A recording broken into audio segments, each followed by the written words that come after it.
Baik, Assalamualaikum warahmatullahi wabarakatuh. Puji syukur kita panjatkan kehadirat Allah SWT yang telah memberi rahmat dan hidayahnya kepada kita. Salawat dan salam kita senantiasa haturkan kepada junjungan kita Nabi Muhammad SAW yang telah menyelamatkan kita dari zaman jahiliyah menuju zaman Zakaria. Baik, langsung saja perkenalkan, nama saya Irmawati, NIM 105721135 519 dari kelas HR 19D dengan mata kuliah perilaku keorganisasian. Tujuan dari pembuatan video ini untuk melengkapi tugas mata kuliah perilaku keorganisasian. Di sini langsung saja saya akan menjelaskan materi mengenai yang pertama, orientasi situasional perilaku organisasi, penyebaran teori motivasi, dan peranan teori psikoanalisis dan teori pemenuhan dalam perusahaan. Yang kedua yaitu konsep perilaku organisasi dalam menghadapi perkembangan zaman, khususnya tentang isu migran dan keberagamannya. Dan yang ketiga, saran kira-kira bagaimana seharusnya mahasiswa menghadapi perkembangan zaman di ranah perilaku organisasi. Baiklah, langsung saja materi yang pertama yaitu orientasi situasional perilaku organisasi, penyebaran teori motivasi dan peran teori psikoanalisis dan teori pemenuhan dalam perusahaan. Perilaku keorganisasian merupakan bidang studi yang mempelajari tentang interaksi manusia dalam organisasi, meliputi studi secara sistematis tentang perilaku dan struktur dan proses dalam organisasi. Orientasi situasional perilaku merupakan organisasi sumbangan yang penting dari para manajer dan ilmuwan dalam bidang. Perilaku organisasi adalah munculnya konsep yang dikenal dengan nama pendekatan kontingensi dan pendekatan situasional. Pendekatan ini diarahkan kepada pengembang pada tingkat manajer. Pendekatan ini diarahkan kepada pengembangan pada tingkat manajer yang paling sesuai dengan situasi tertentu dan karakteristik dari orang-orang yang terlibat di dalamnya. Motivasi dapat diartikan sebagai keadaan di mana diri manusia membangkitkan serta membangun dirinya sendiri untuk segera bertindak. Tindakan tersebut didasar atas keinginan mencapai satu tujuan dan agar diri kita tetap terpacu pada suatu kegiatan tertentu. Motivasi dapat diartikan sebagai kekuatan atau energi seseorang yang dapat menimbulkan tingkat persistensi dan entusiasmenya dalam melakukan suatu kegiatan, baik yang bersumber dari dalam diri individu itu sendiri atau motivasi intrinsik dan maupun dari luar individu atau motivasi ekstrinsik. Selanjutnya yaitu teori psikoanalisis. Teori psikoanalisis yang dikembangkan oleh Sigmund Freud bisa dipandang sebagai teknik terapi dan juga sebagai salah satu aliran dalam kajian ilmu psikoanalisis. Sebagai salah satu bentuk aliran psikoanalisis banyak membahas tentang kepribadian, mulai dari dinamika, segi struktur dan perkembangannya, struktur kepribadian, dinamika kepribadian, mekanisme pertahanan ego, dan tahap-tahap perkembangan kepribadian. Teori pemenuhan kebutuhan atau need fulfillment theory. Menurut teori ini, kepuasan kerja pegawai tergantung pada terpenuhi atau tidaknya kebutuhan pegawai. Pegawai akan merasa puas apabila ia mendapatkan apa yang dibutuhkannya. Makin besar kebutuhan pegawai yang terpenuhi, makin puas pula pegawai tersebut. Begitu pula sebaliknya, apabila kebutuhan pegawai tidak terpenuhi, pegawai akan merasa tidak puas.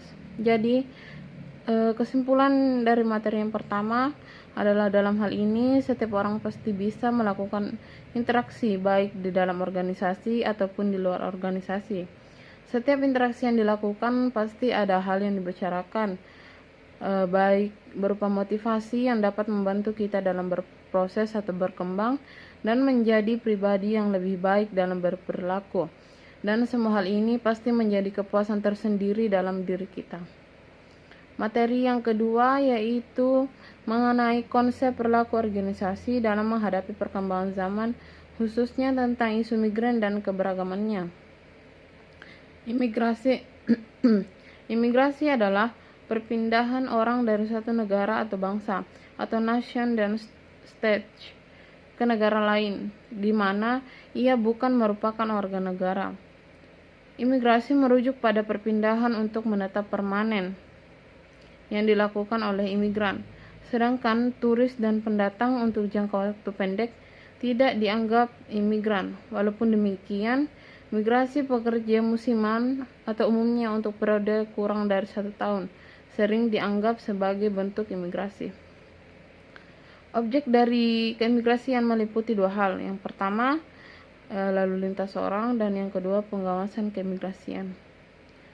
Keimigrasian di Indonesia merupakan bagian dari perwujudan pelaksanaan penegakan kedaulatan atas wilayah Indonesia dalam rangka menjaga ketertiban kehidupan berdasarkan